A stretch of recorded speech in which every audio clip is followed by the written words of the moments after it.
10,000 రూపాయలకు సంవత్సరానికి 20% వడ్డీ రేటుతో లభించిన మొత్తం వడ్డీ 4,641 రూపాయలు.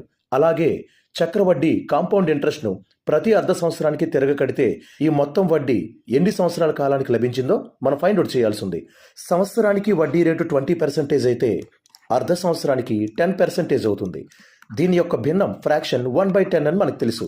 అంటే 10 వంతుల అసలుకి 1 వంతు చక్రవడ్డీ లభించి మొత్తంగా 11 వంతులు అవుతుంది. అప్పుగా తీసుకున్న సొమ్ము చూస్తే అది 10,000 రూపాయలు. దానికి వడ్డీ 4,641ని కలిపితే చెల్లించిన మొత్తం 14,641 అవుతుంది. దీన్ని 11/10 ఫ్రాక్షన్ వచ్చే విధంగా పవర్స్లో రాస్తే అది 11/10 హోల్ పవర్ 4 అవుతుంది. మొత్తంగా వడ్డీ 4 పర్యాయాలు లెక్కించబడింది. 1 సంవత్సర కాలంలో 2 పర్యాయాలు, 2 సంవత్సరాల కాలంలో 4 పర్యాయాల వడ్డీ లెక్కించబడడం వల్ల ఇక్కడ మొత్తం కాలం 2 సంవత్సరాలు అవుతుంది.